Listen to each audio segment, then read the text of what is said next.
हरे कृष्णा। मेरे channel divine कोमल में एक बार फिर से आपका स्वागत है। आप सब कैसे हैं ये बताने के लिए कमेंट में हरे कृष्णा जरूर लिखें। लंका की अशोक वाटिका में सीता माता की स्थिति को जानकर प्रभु श्री राम को अपार दुख हुआ। सुग्रीव जी के आदेश पर भालू बानरों की भारी सेना एकत्र हो गई। अब समस्या थी कि किस तरह समुद्र के उस पार जाकर लंका में रावण को युद्ध में पराजित कर सीता माता को लाया जाए। धनुष पर बाण चढ़ाते ही समुद्र ने प्रभु से क्षमा मांगते हुए विनय पूर्वक कहा कि आपके यहाँ नल नील नामक दो भाई हैं। ये दोनों समुद्र पर सेतु बना सकते हैं, क्योंकि इनके स्पर्श से भारी पत्थर भी समुद्र में तैरने लगेंगे। समुद्र के जाने के बाद जामवंत जी ने हाथ जोड़कर प्रभु श्री राम से कहा कि हे सूर्य कुल के ध्वजा वाहक श्री राम, सेतु तो आपका ही नाम है, जिनका सहारा पाकर मनुष्य संसार रूपी समुद्र को पार कर जाता है। तो फिर ये तो बहुत छोटा सा समुद्र है। जामवंत जी ने नल नील दोनों भाइयों को बुलाकर पूरी बात विस्तार से बताते हुए कहा कि श्री राम जी के प्रताप को स्मरण कर सेतु तैयार करो, इसमें कुछ भी परिश्रम नहीं लगेगा। जामवंत जी ने भालू और बानरों के समूह को बुलाकर कहा कि आप लोग जाइए और बड़े बड़े पर्वतों के पत्थर तथा वृक्षों को उखाड़ कर ले आइए।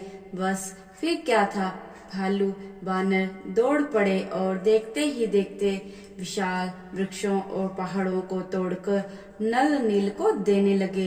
नल नील भी मन ही मन श्री राम का नाम लेकर उन पत्थरों को गेंद की तरह समुद्र में डाल देते, जो डूबने के बजाय तैरने लगते।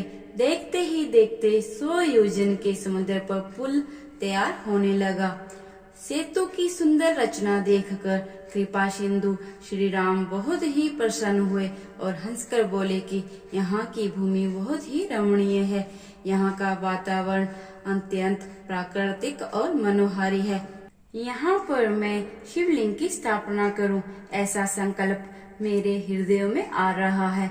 सुग्रीव जी ने श्री राम की बातें सुनकर तुरंत ही बहुत से दूत भेजकर श्रेष्ठ मुनियों को सम्मान पूर्वक बुलावा भेजा।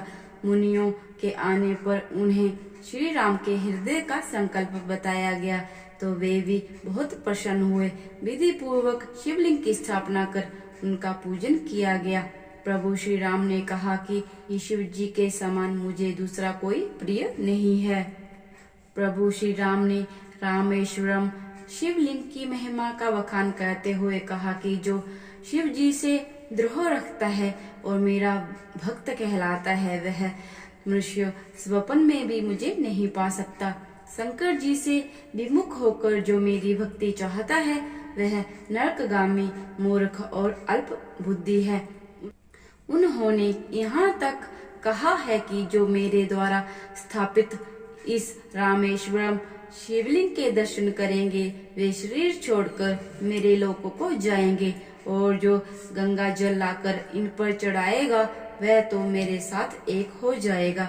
जो छल छोड़कर निष्काम श्री रामेश्वरम की सेवा करेंगे, उन्हें शंकर जी मेरी भक्ति देंगे, और जो इस सेतु के दर्शन करेगा, वह बिना परिश्रम ही संसार रूपी समुद्र से तर जाएगा।